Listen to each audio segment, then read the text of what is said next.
Hubo especulaciones salvajes en todo tipo de valores, en las acciones de productoras de cine, empresas aeronáuticas y en las automovilísticas. Uno de los valores más pujantes de los años 20 era Radio Corporation of America. Era como el Google de hoy en día. Tecnología punta. Tuvieron la idea de poner radios en los coches. Creo que el público inversor estadounidense empezó a relacionar los productos que usaban, fabricados por las empresas estadounidenses, con la idea de que podrían comprar una acción de la empresa que fabricaba el producto que les gustaba.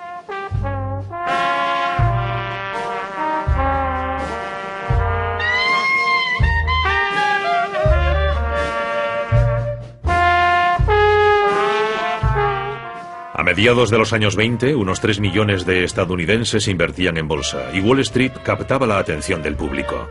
Con historias de fortunas conseguidas de la noche a la mañana, la idea de un gran mercado alcista, donde parecía que las acciones solo subían, se había asentado. Todas las revistas populares, periódicos y emisoras de radio estaban fascinados por lo que ocurría en la bolsa. La gente seguía las actividades de famosos como Charlie Chaplin o Groucho Marx y se sentía fascinada por las acciones en las que especulaban. El joven actor cómico Groucho Marx invirtió todos sus ahorros en el mercado y estaba tan encantado con sus beneficios sobre el papel que convenció a sus hermanos para que también invirtieran. Menudo timo más sencillo. La RCA ha subido 7 puntos desde esta mañana.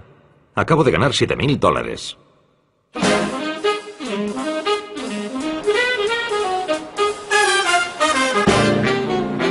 Pero no solo los famosos se habían convertido en especuladores.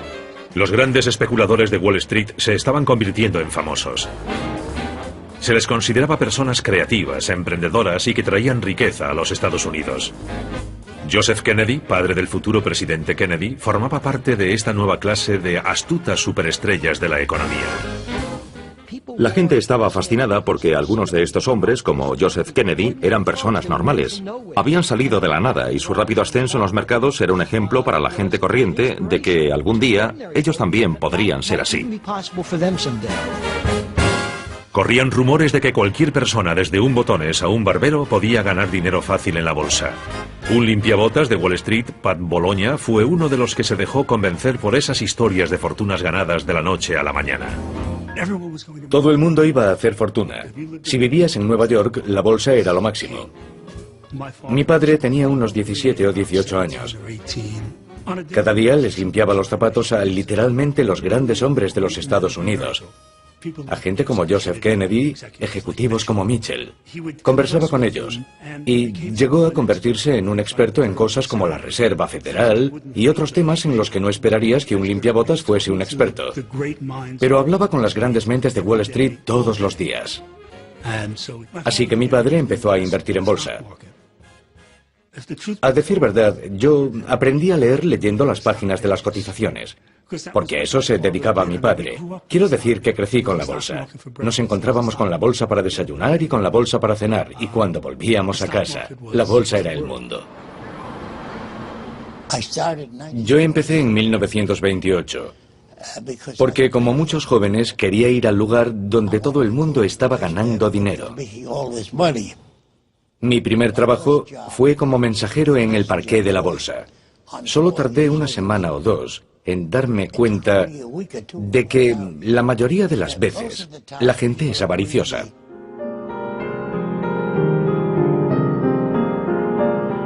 La gente tenía tanta fe en el mercado alcista que empezó a pedir dinero prestado para especular en acciones en alza. Esta forma de comprar acciones empezó a conocerse como compra de valores a crédito.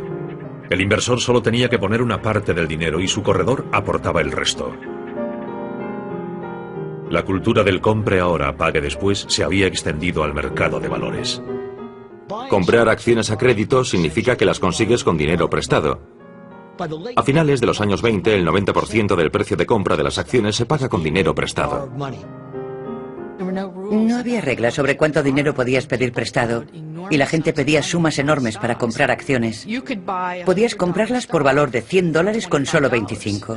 Los corredores de bolsa te prestaban los otros 75. Y si la bolsa subía, y a finales de los años 20 parecía que todo subía, esos $25 podían convertirse en una inversión que producía 200 o 300. Así que el préstamo de dinero para comprar en bolsa se convirtió en una parte muy importante de la economía estadounidense. De hecho, a finales de los años 20, casi 40 centavos de cada dólar que se prestaba eran para acciones. Esta enorme entrada de dinero prestado en el mercado de valores creó más demanda de acciones, lo que subió los precios. En 1928 el mercado subió casi un 50% en solo 12 meses. Y como la bolsa seguía subiendo, cada vez más inversores pedían dinero prestado para conseguir un trozo del pastel. Uno de ellos fue el limpiabotas Pat Bologna. Mi padre no tenía demasiado dinero en la bolsa. Me dijo que en aquella época tenía unos $6.000 en efectivo. Pero recuerdo que 6.000 en efectivo se traducían en muchas acciones, porque en aquella época solo tenías que poner un 10% del crédito. O sea que con 6.000 podías tener 60.000 en acciones.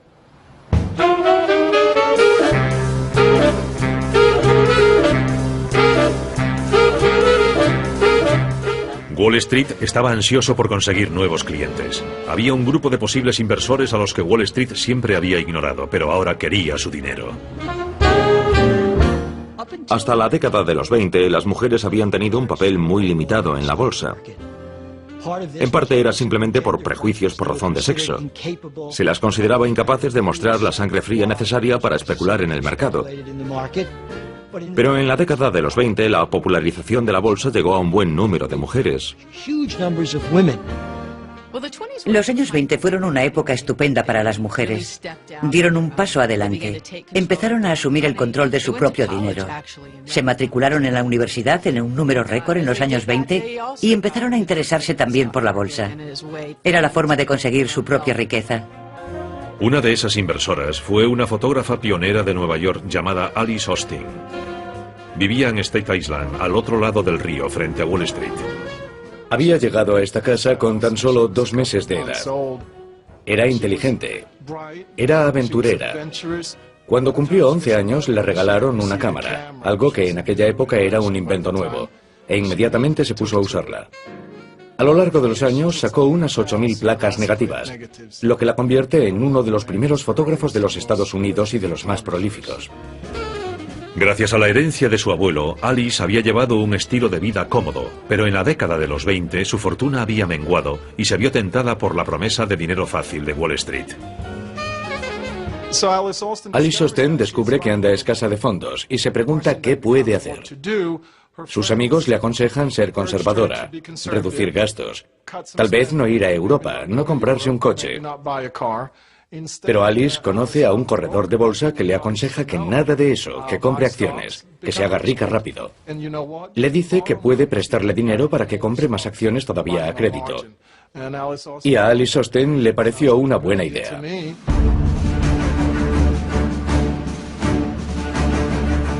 Durante la subida de los mercados en la década de los 20, el Partido Republicano estuvo en el poder, detrás de la creciente prosperidad de los Estados Unidos.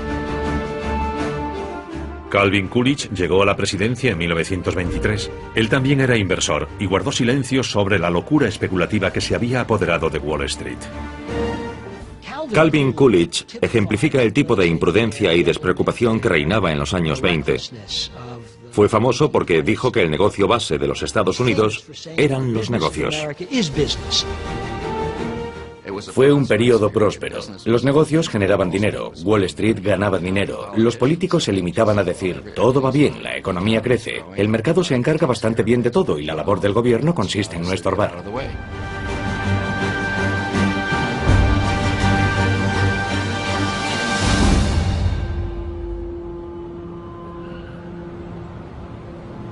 Durante la presidencia de Coolidge, el poder de Wall Street siguió creciendo sin control. Su administración tenía contactos estrechos con un grupo de élite de banqueros y financieros, el círculo íntimo de Wall Street. Su riqueza y contactos les otorgaban una inmensa influencia sobre la política económica del gobierno. Había sociedades pequeñas, privadas, elitistas. Eran como la realeza de Wall Street. Eran lugares muy discretos y misteriosos. Eran firmas pequeñas, con capital limitado, pero que ejercían un enorme poder.